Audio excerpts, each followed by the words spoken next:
आज आपण एक गोष्ट पाहणार आहे। मला नक्कीच आशा आहे ही गोष्ट तुम्हाला आवडेल आणि ही गोष्ट तुम्हाला पटेल सुद्धा। एकच फक्त विनंती आहे की कृपया व्हिडिओ पूर्ण ऐका आणि हा व्हिडिओ जास्तीत जास्त लोकांपर्यंत शेअर करा, कारण सध्या या गोष्टीची जनजागृती होणं खूप जास्त गरजेचं आहे। त्यामुळे आशा करतो की हा व्हिडिओ तुम्ही जास्तीत जास्त लोकांपर्यंत शेअर करा। नमस्कार, मी ॲडव्होकेट शिवराज जाधव, प्रोप्रायटर शिवराज मराठा वधू व सूचक केंद्र। काही महिन्यांपूर्वी आपल्या इथे एका मुलीचा आणि मुलाचं लग्न जमत आलेलं होतं आणि त्यांच्याविषयी एक मी तुम्हाला गोष्ट सांगणार आहे। आणि बऱ्याच मुलींसोबत किंवा त्यांच्या कुटुंबियांसोबत ही गोष्ट सध्या घडताना तुम्हाला दिसत असेल आणि सध्या लग्न जुळताना बरेचसेच अडचणी सुद्धा येतात। त्यामागचं एक प्रमुख कारण मला यातून आढळलं, ते मी या व्हिडिओच्या माध्यमातून आपणासमोर मांडत आहे। एक मुलगा होता, तेव्हा शिक्षण BBA झालं होतं आणि त्यानंतर तो एक्सटर्नल MBA करत होता। पुणे जिल्ह्यातील एक चांगला तालुका आहे, त्या तालुक्यापासून अगदी 1.5 ते 2 किलोमीटरच्या अंतरावरती तो राहत होता आणि मुलाची आई वारली होती आणि तो एक व्यवसाय करत होता। जस्ट त्याने नवीन व्यवसाय स्टार्टअप केला होता आणि व्यवसायामध्ये तो स्ट्रगल करत होता। एक्सटर्नल MBA करत तेव्हा शिक्षण चाललं होतं। एकुलता एक मुलगा तो आहे आणि त्याची टोटल 7.5 एकर मुलाची जमीन आहे। अगदी तालुका लेव्हलला त्याची जमीन आहे ती, आणि त्यातली 5 एकर जमीन अशी आहे की त्याची ती रोड टच जमीन आहे आणि त्या जमिनीचा रेट आहे तो आत्ताच्या घडीला त्यांनी सांगितले की 15 लाख रुपये गुंठा त्या जमिनीचा रेट आहे। त्यांच्या त्या जमिनीमध्ये त्यांनी एका पेट्रोल पंपाला भाड्याने सुद्धा दिलेला आहे। त्याचं त्यांना दरमहा साधारणतः 40,000 रुपये त्यांना रेंट येतो आणि त्या व्यतिरिक्त एक हॉटेल सुद्धा त्यांच्या जमिनीत आहे। त्या हॉटेलचं त्यांना 25,000 रुपये भाडं येतं। म्हणजे त्यांना असं दरमहा 65,000 रुपये त्यांना फक्त तिथूनच त्यांना उत्पन्न आहे। त्या व्यतिरिक्त शेतीचं उत्पन्न येतं ते त्यांचं वेगळं आहे आणि मुलगा तो व्यवसाय करतो त्याचंही उत्पन्न वेगळं आहे। मुलगाही दिसायला व्यवस्थित आहे, सर्व गोष्टी मुलाच्या चांगल्या आहेत। तर त्या जो मुलाचा बायोडाटा आहे ना, तुम्ही एका मुलीकडच्यांना पाठवल्यानंतर त्या मुलीकडचा तो बायोडाटा पाहिला, त्यांना सर्व आवडलं। तीही मुलगी चांगल्या प्रकारे शिकलेली होती, इंजिनियर मुलगी झालेली आहे आणि त्यांच्या घरातल्यांनी सर्व ते स्थळ पाहिलं, मुलाचा बायोडाटा त्यांना आवडला, मुलगा दिसायला सुद्धा त्यांना आवडला आणि विशेष म्हणजे ती मुलगी सुद्धा ग्रामीण भागात एका खेडेगावातच राहिला आहे। वर्क फ्रॉम होम ती मुलगी करते आणि साधारणतः 30 ते 35,000 रुपये एवढा त्या मुलीला पगार आहे। तर ज्यावेळेस तो बायोडाटा मुलीकडच्यांना पाठवला, त्यांना ते सर्व आवडलं। मुलीच्या भावाशी मी बोललो, त्या मुलीच्या भावाला आणि वडिलांना ते सर्व खूप आवडलेलं होतं, कारण त्यांना ह्या गोष्टीची जाणीव होती की मुलाची नक्की जमीन किती आहे, शिक्षण काय आहे, व्यवसाय किती आहे आणि भविष्यात त्याचा रेट काय होऊ शकतो आणि मुलाचं भविष्यातली लाईफ कशी असू शकते।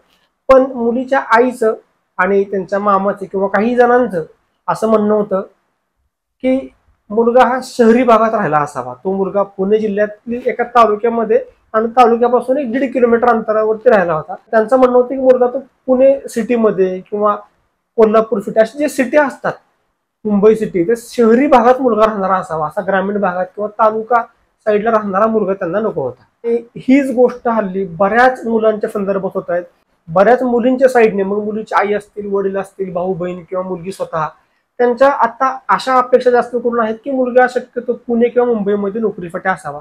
आणि त्या अपेक्षा चुकीच्या आहे का असं मी म्हणतोय का, तर अजिबात नाही। शेवटी प्रत्येकाचा लग्न करण्याचा निर्णय हा वैयक्तिक असतो, त्यांचा जो स्वतःचा निर्णय घेण्याचा त्यांना स्वतंत्र अधिकार आहे, कारण शेवटी आयुष्य त्यांना काढायचं आहे। तर माझं एक म्हणणं आहे की जी मुलगी स्वतः आधीपासून पुणे मुंबईत राहते, त्यांचं कुटुंब, किंवा ती मुलगी पुणे मुंबईत नोकरी करते, अशा मुलींनी त्या गोष्टीचा हट्ट केला तर त्यात काही नवल आहे असं मला वाटत नाही।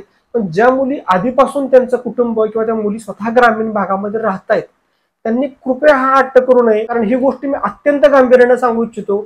सर्वच मुलं काही पुणे मुंबईमध्ये राहत नाहीत आणि राहू शकत नाहीत, कारण आपल्या महाराष्ट्रामध्ये 36 जिल्हे आहेत आणि इतर 34 जिल्ह्यामध्ये सुद्धा भरपूर मुलं राहतात आणि ती मुलं सुद्धा चांगले पैसे कमवतात। ती मुलंही स्वभावाने चांगलेली आहेत, चांगले शिकलेले आहेत आणि ती मुलं सुद्धा वेल सेटल आहेत। त्यामुळे तुम्ही फक्त 2 जिल्हे जे आहेत, पुणे आणि मुंबई, त्या जिल्ह्यांचाच कृपया आग्रह करू नका, कारण त्या जिल्ह्यांचा आग्रह करत राहिला तर मुलींची जी वय आहेत ती वाढत जातील।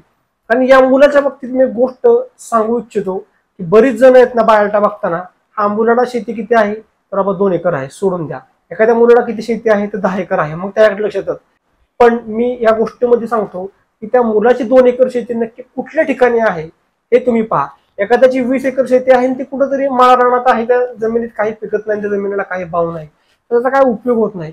पण एखाद्या मुलाची जर का 1 एकर शेती आहे आणि त्या जमिनीला जर का चांगला भाव असेल, तर जमिनीमधून तो चांगलं उत्पन्न घेत असेल, तर कधी पण ती 1 एकर जमीन ह्या 20 एकर पेक्षा जास्त वरचढ नक्कीच ठरते. तर याच मुलाचं मी उदाहरण देऊ इच्छितो. सर्व मुलींच्या पालकांनी कृपया ही गोष्ट बारकाईने ऐका. बऱ्याच कुटुंबामध्ये मुलींना भाऊ आहेत, वडील आहेत. तुम्ही बारकाईने ऐका, तुम्ही स्वतः आपल्या आईला किंवा मुलीला किंवा तुमच्या कुटुंबामध्ये ही गोष्ट पटवून द्याल अशी माझी एक विनंती आहे. की त्या मुलाला 5 एकर जमीन होती, म्हणजे एकूण झाली जमीन 200 गुंठे, आणि त्याच्या एका गुंठ्याचा रेट होता 15 लाख रुपये. मी म्हणतोय 10 लाख रुपये तुम्ही रेट पकडा. 10 लाख रुपये गुंठा. एका एकराची किंमत झाली त्याची 4 कोटी आणि 5 एकराची किंमत झाली त्याची 20 कोटी, ती सध्याच्या दराने. आणि त्यासोबतच आपण कंपॅरिझन करूया जी मुलं आयटी कंपनीमध्ये जॉब करतात, कारण सध्या आता जास्तीत जास्त पॅकेज आयटी कंपनीतील मुलांना आहे आणि मुलींच्या पालकांना सुद्धा आता जास्त करून कला आयटी कंपनीतील मुलगा असावा अशी इच्छा असते. तर त्यासाठी हे एक्झाम्पल घेतलेलं आहे. तर आयटी कंपनीचा मुलगा असा पकडा की त्याला चांगलं पॅकेज आहे आणि तो त्याचा सर्व खर्च भागवून, जे काही त्याचे गाडीचे हप्ते असतील, घराचे हप्ते असतील आणि स्वतःचा जो काही खर्च आहे तो सर्व खर्च भागवून असं पकडा की तो दर महिन्याला 1 लाख रुपये एवढं सेव्हिंग करतोय. आणि 1 लाख रुपये प्रमाणे त्याचं वर्षाचं सेव्हिंग होईल 12 लाख रुपये आणि त्याचं 10 वर्षाचं सेव्हिंग होईल 1 कोटी 20 लाख रुपये आणि त्याचं 20 वर्षांचं सेव्हिंग होईल 2 कोटी 40 लाख रुपये. मी म्हणतोय त्यांनी थोडंसं जास्त सेव्हिंग केलं, पगार वाढला, त्यांनी 4 कोटी रुपये सेव्हिंग केलं 20 वर्षांमध्ये.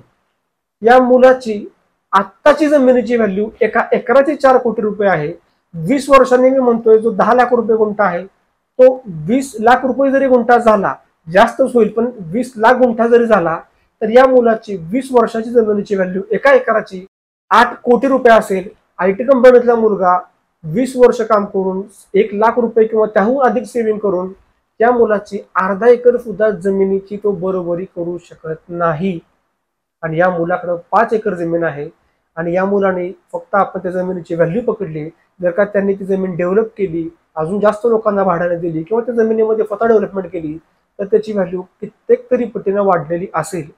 आणि अशी असंख्य मुलं इतर जिल्ह्यांमध्ये, इतर तालुक्यांमध्ये, ग्रामीण भागात राहत आहेत. तर मुलींच्या पालकांना माझी कळकळीची विनंती आहे की तुम्ही कुठल्याही मुलाचा बायोडाटा बघताना अतिशय बारकाईने बघा.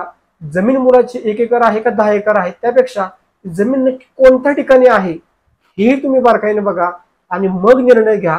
आणि शक्यतो प्रॉपर्टी या गोष्टीवर जास्त भर देण्यापेक्षा त्या मुलगा नक्की स्वभावानं कसा आहे, त्या मुलाच्या घरातलं नक्की स्वभावानं कसा आहे, तो मुलगा होतकरू आहे का, कर्तृत्ववान आहे का, तो व्यसनांच्या आहारी गेलेला आहे का, या गोष्टींकडे जास्त लक्ष द्या. कारण आयुष्य आहे तर त्या मुलीला त्या मुलासोबत आणि त्या मुलाच्या कुटुंबांसोबत घालवायचं आहे, ना की त्या प्रॉपर्टी सोबत घालवायचं आहे. पण आर्थिक सुद्धा बाजू ही आपली मजबूत असली पाहिजे, आर्थिक सुद्धा बाजू आपली भक्कम असली पाहिजे, ती सुद्धा गोष्ट बघितली पाहिजे. पण आत्ताच्या घडीला आर्थिक बाजू जास्त बघितली जाते आणि ज्या मुलासोबत लग्न करायचे त्या मुलाचे जे काही गुण असतील, कौशल्य असतील त्याकडे कुठे पाहिलेच जात नाहीये. त्या गोष्टीचं फार वाईट वाटतंय. तर आशा आहे की ही गोष्ट तुम्ही बारकाईने ऐकलेली असेल, ती गोष्ट तुम्हाला पटली असेल, तर तुम्ही हा व्हिडिओ कृपया जास्तीत जास्त लोकांपर्यंत शेअर करा. धन्यवाद. जय शिवराय.